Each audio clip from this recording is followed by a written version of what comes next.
Each. So my post-work nap kind of lasted until like 11 o'clock. uh, like a change in diet has affected my sleep cycle, which may or may not be a good thing. Yeah, so like, rather than having the usual post-work nap and then live stream clipping, now that the dev streams are back, it might end up being the live stream clipping happens before the post-work nap.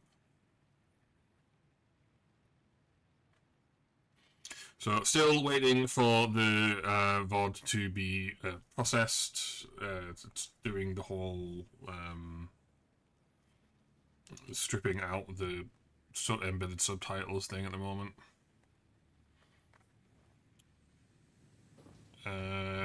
So we'll get on with this shit. Right, is there anything in here we can steal parts for before we hop off? Because we've got, well, two things we've got to do is work on the coal plant and pull the coal plant's power line all the way back down here. So we've only got part way down the slope before we run out of parts. Okay, the ores we have to remember to drop off in the hub.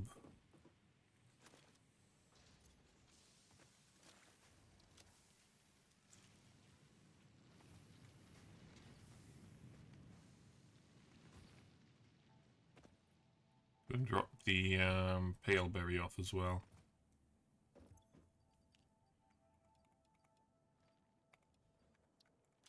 Alright, so you can... Oh, well, hang on a second. If I drop the screws in, is that gonna... Yeah, if I drop the screws in the awesome sync, it's gonna cut the power. So, we'll have to just hold on to them for a bit. Oh, hang on a second. We've got to pick up the iron rods. So one thing I haven't done yet is tweak the calculator to account for the iron and steel recipe. It's not going to have like a major impact because the general principle was to send iron and coal over there anyway. There we go.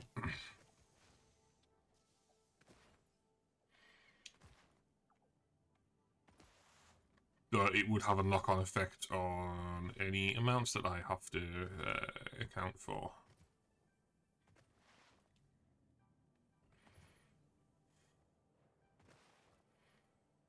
I don't want like kind of screw myself over with like a foresight, but I don't imagine it would have that much of an impact on the logistics.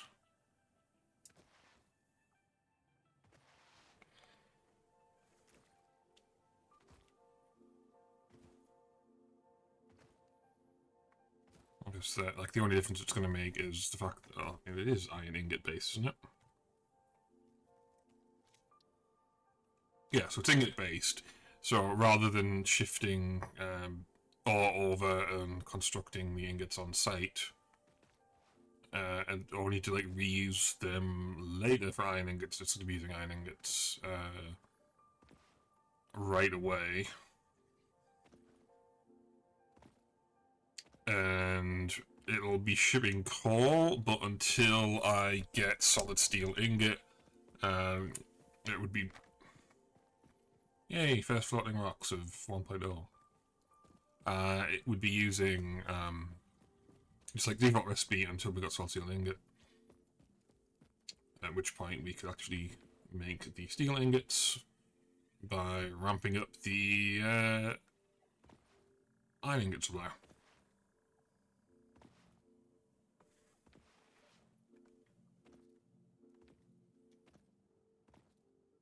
I mean, I'm assuming it's all, like, it's more optimal than Thingamy. But it does occur to me this is one of those reasons why I might actually want to build a third thing out of docs.json.ts for doing the dedicated least common multiple comparisons for recipes. Because you can do them, you can do such recipe calculations manually. The idea being that you would just put the numbers into the planner and then compare them in two separate facilities or factories.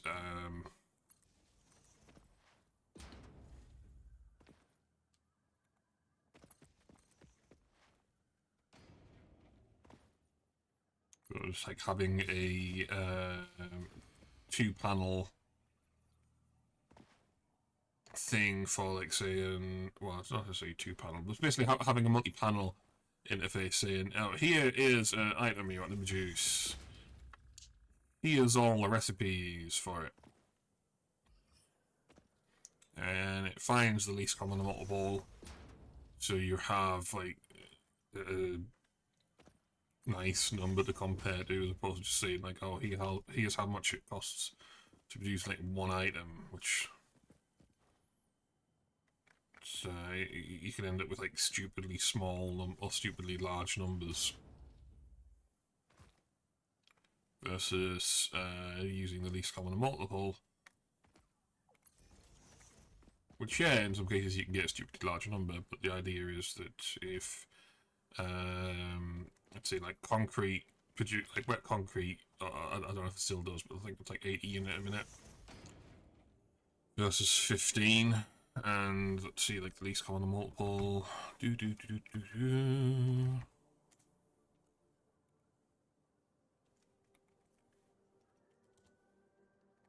So least common multiple is 240, so you would put in a target amount of 240.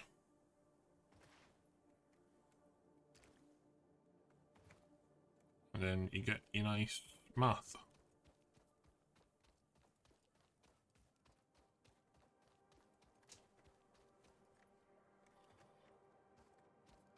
Because the idea being there that if you're just comparing, like, a fixed amount, you end up in a situation where it's using, like, less than one machine for some recipes, and in certain points you get to amounts that aren't really convenient to underclock to, versus least common multiple, which will mean you'll always be using at least one machine to its full capacity, but never needing to overclock. I mean, yeah, you can still overclock it, but, you know, it kind of beats the point of the exercise. Oh yeah, the video's finished its thing. Right, okay, so let's get that opened. Doop.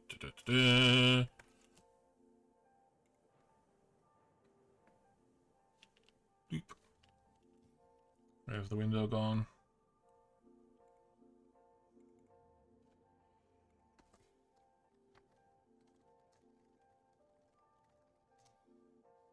And we can set the tags.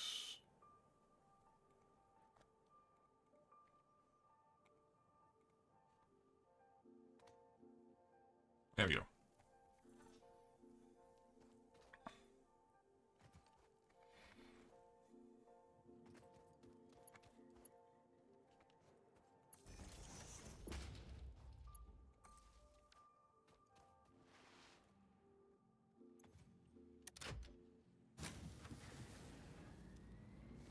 There we go. So now we effectively doubled the power grid, even though that's not running at full capacity. We've done that. We should drop. Oh, yes, realise we can inject these parts into the assembler rather than having them just sitting around doing nothing.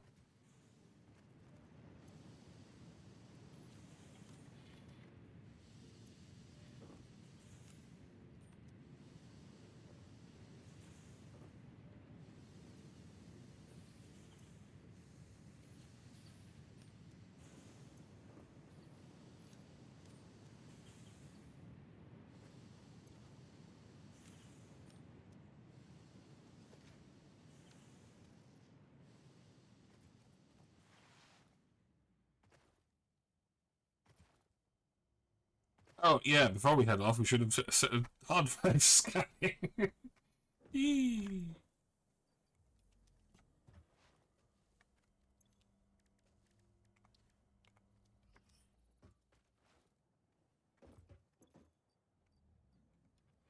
There we go. Alright, so we've got plenty parts already, but we can still go have a look.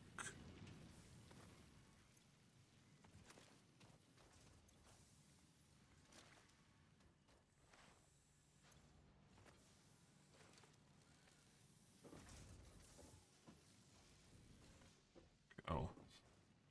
Right, go work on the coal plant. So the two things to do is build walls, build a floor, get it figured out to its maximum extent. Well, see, maximum extent, it'd be minimum extent. If it was maximum extent, then we just see, keep going until we hit the trees and like cliff tops at Crater Lakes. But it's basically we need enough space to stick a row of 6 coal plants, coal gens for the coal plant floor.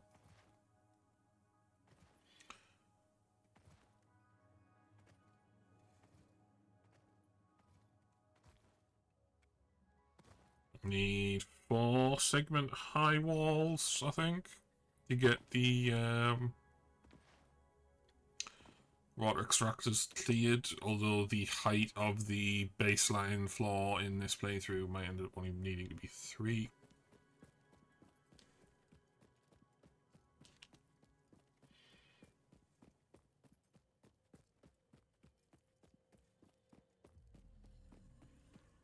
I'll have to get the zip line built at the earliest opportunity as well. Oh yeah, and we have to keep an eye out for quartz chunks, so we can get the Blade Runners built.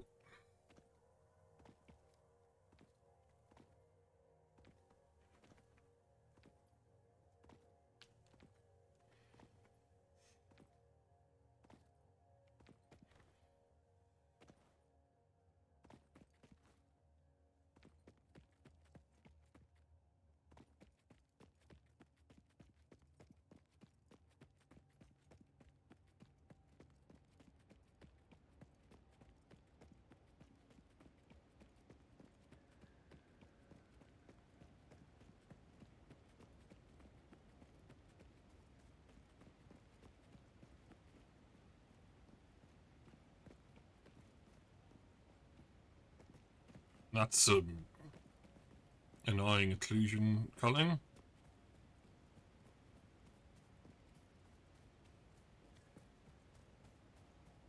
I'm guessing it must be going off center point, not total surface area.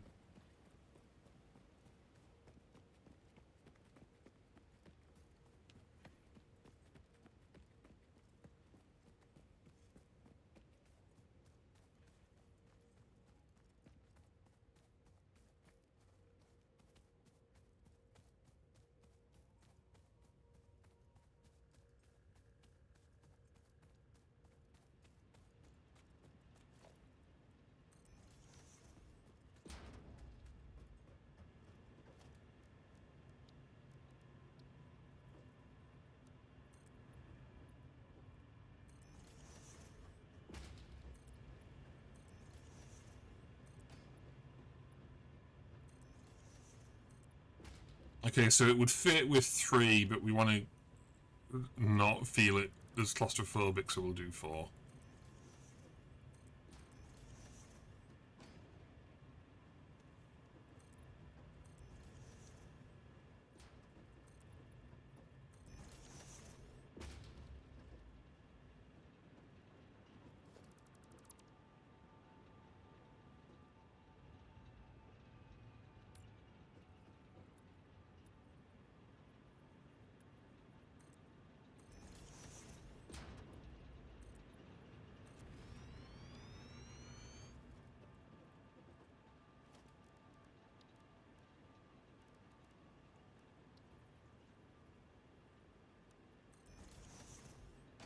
Tiny little touches like that. Make it nice.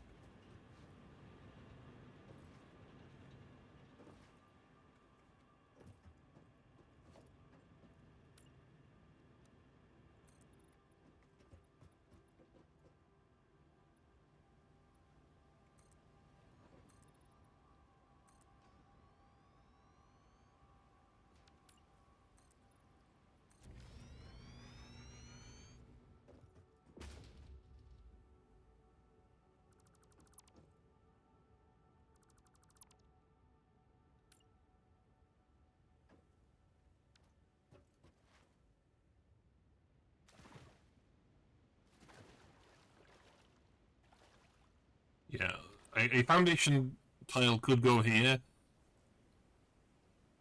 just for like teeny tiny completeness, but this is in the way, so we're gonna have to remove it.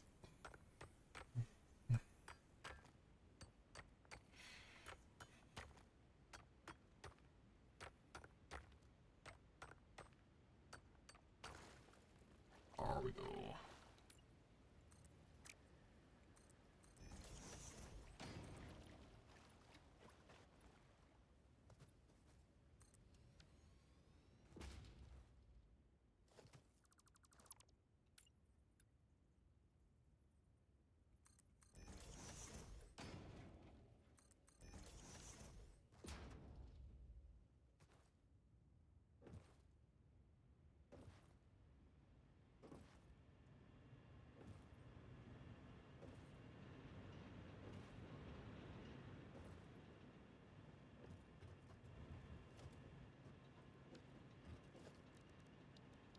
Balls put in.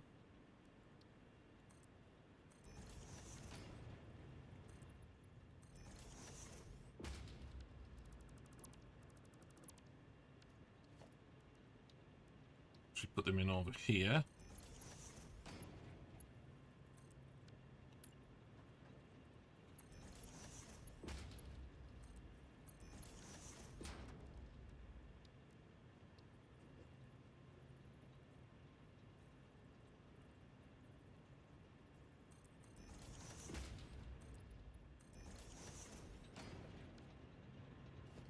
Did we already get the pipe holes? We did not. We'll have to pick them up.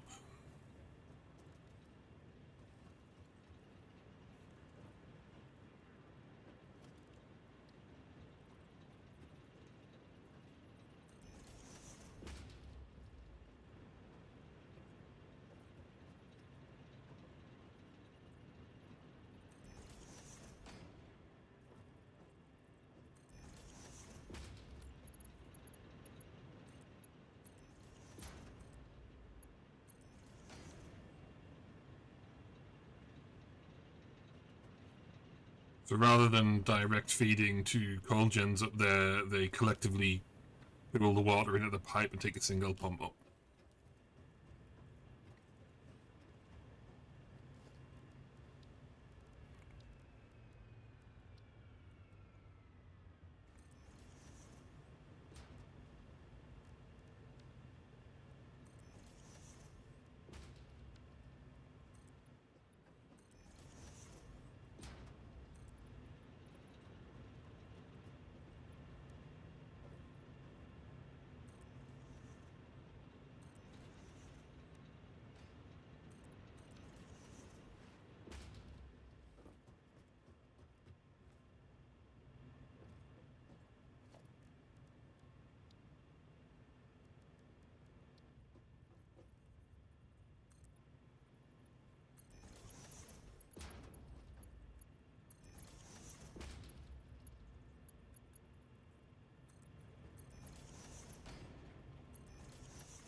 Shortcut here.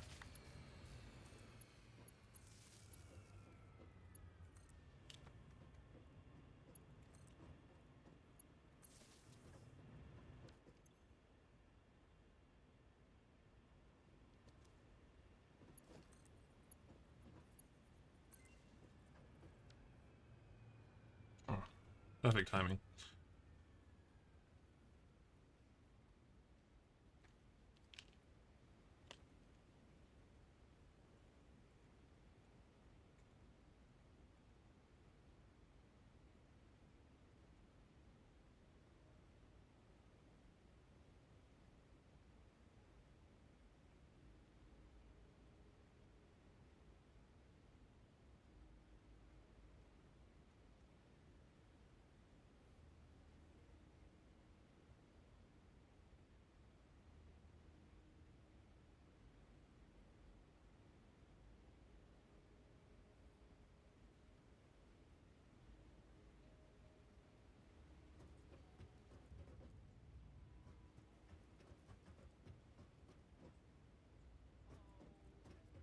That's a thought.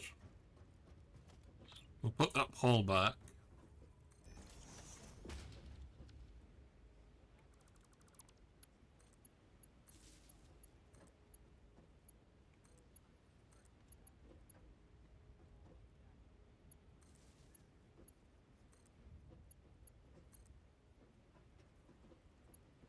Yeah, but then we've got 3 slots to run that upstairs.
Option 1 here is we dismantle the coal gens and move them up.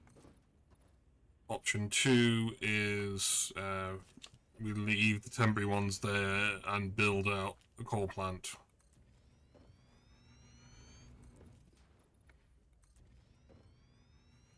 They weren't there, and then I turned around and they were there. So yeah, I'm probably going to go with option 2. As long as I don't need to expand the temporary factory, the power usage is going to be fine.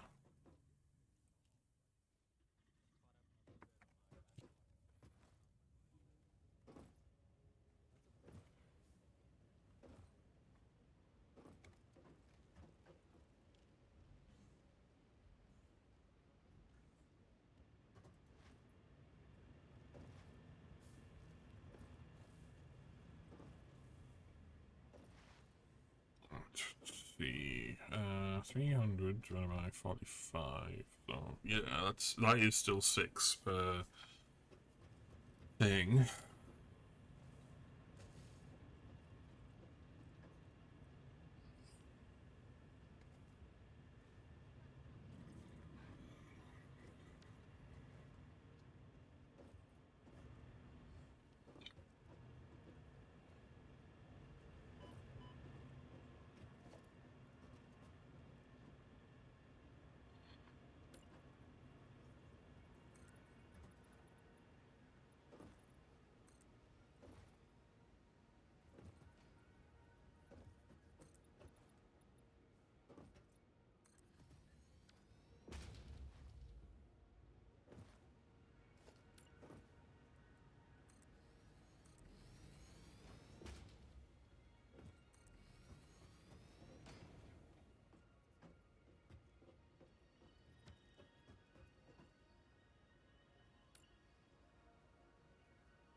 Three, 4, 5, 6. So yeah, that's a convenient width.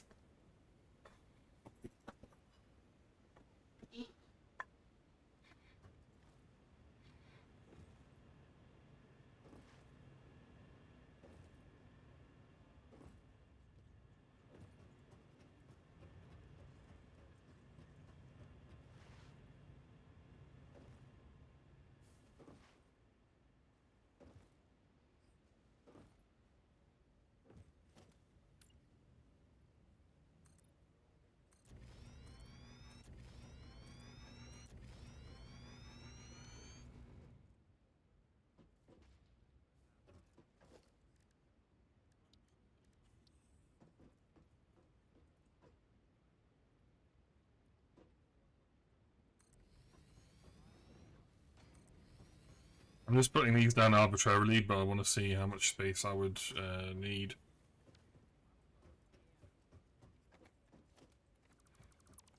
So I got 3.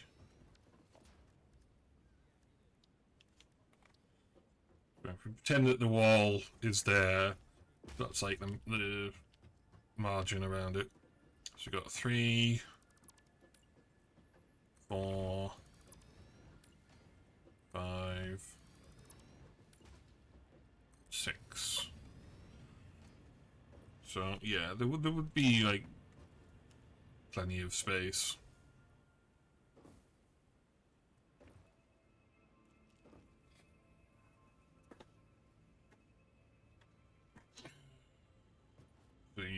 Then if we can fit 12 in,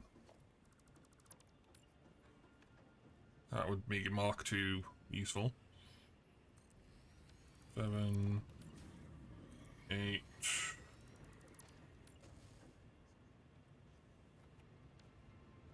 Yeah. I think I'll need to push it back a bit, but yeah, we'll be able to fit 12 in.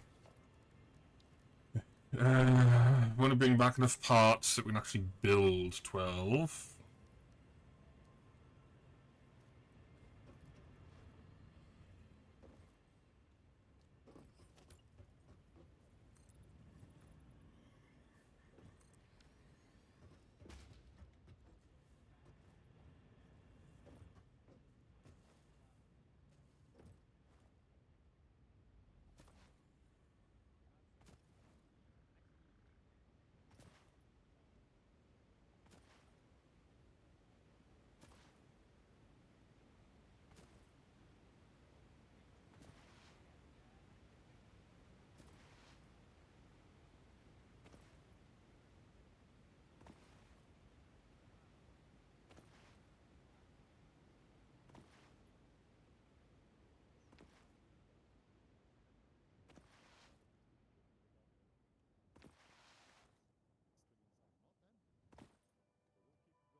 I'm sure they changed the collision on the beans because like I clipped through the bean there, and I'm sure like update 8 that would have bounced us off it.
I've no idea which one of these I prefer, so I'm just gonna go with the newer one.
Did I set away scanning? Yeah, I did. Right.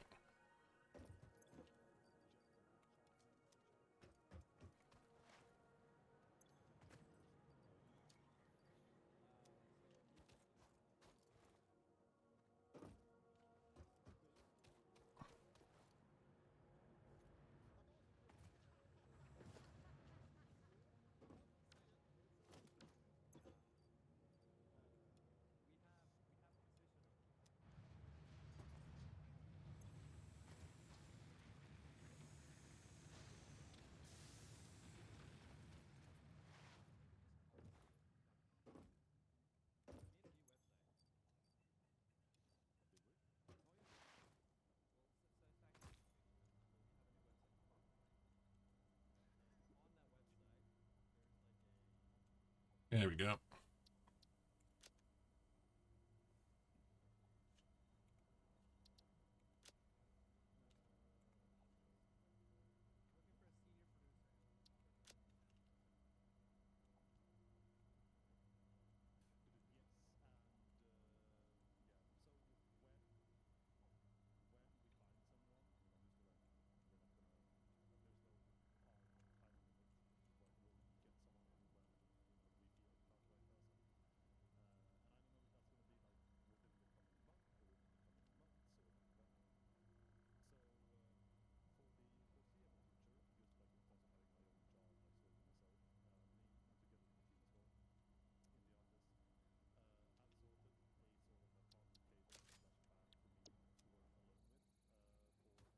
Whoop.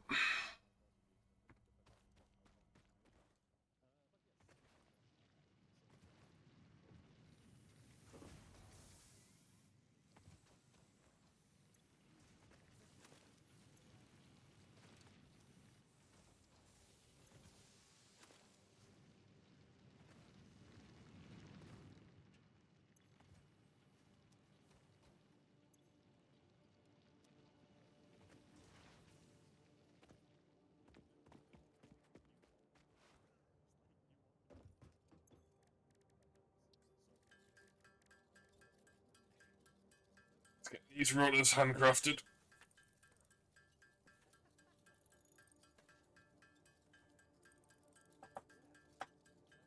That's gonna take too long.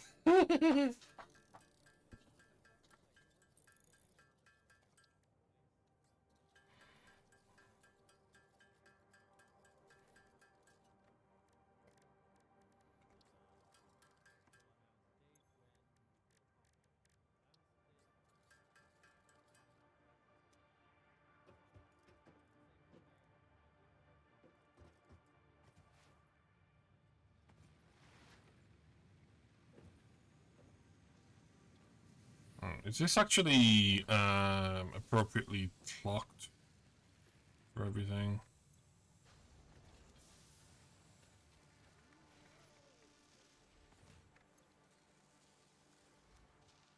So that's 2 a minute.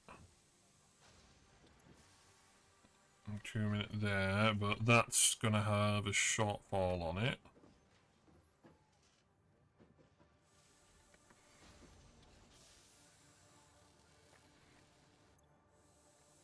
Oh no, it is actually getting 50.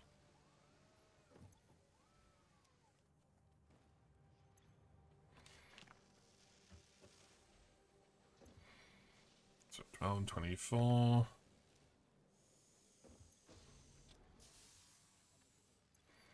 So that's 18.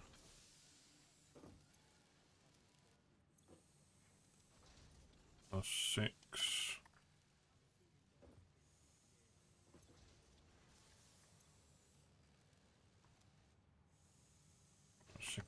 6.25.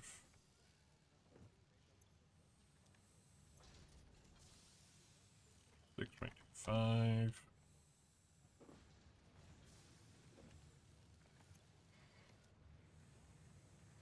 It's 10, so 46.5.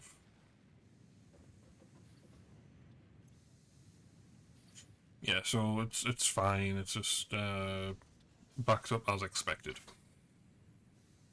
But it does mean that we have some surplus capacity on that miner.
Vent.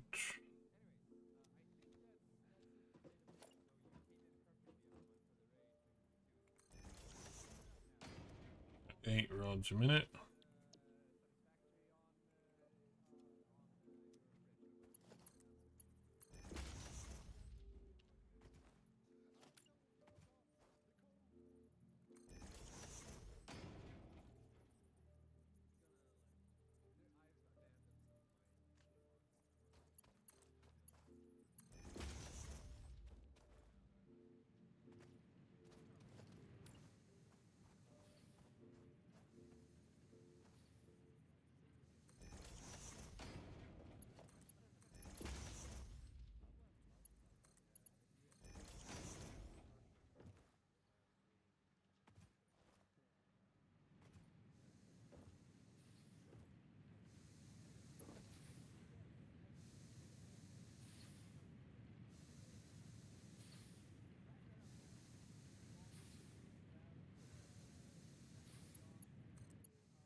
And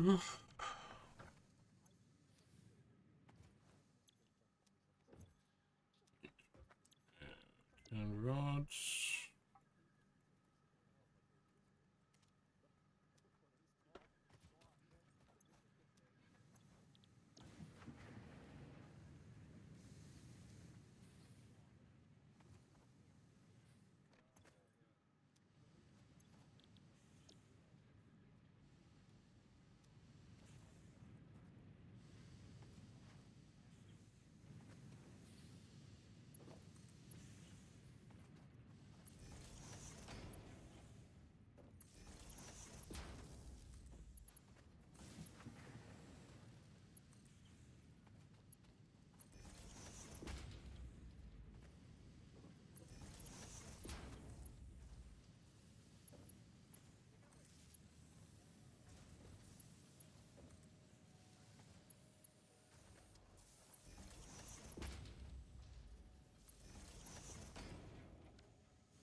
There we go. Well, I think we're going to call the stream now because I don't need to sit through the community highlight segment on stream. Cause like I can just skip to the end of it and it goes into the QA and it's like conditioning, you know. Q&A segment gets done offline.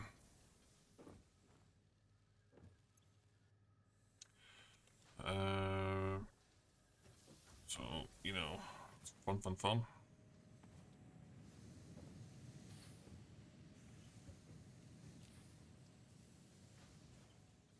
Make sure this is fully clocked. Yep, now we can upgrade it to Mark 2. And overclock it, and then we don't have to worry about undersupply.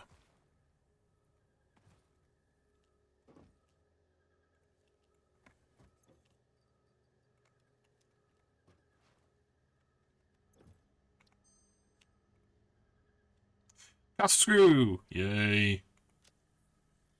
So I can do that next stream, is refactor everything so it's first working off cast screw.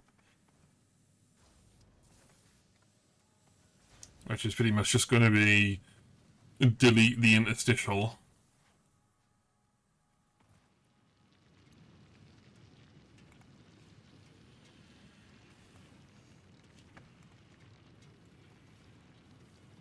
There we go.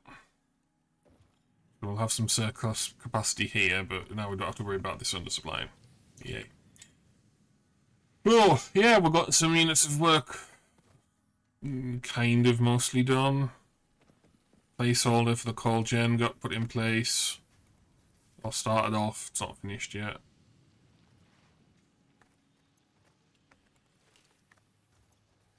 Automated power got, I was going to say reconnected, but it can't get reconnected if it was never connected in the first place. Yeah. And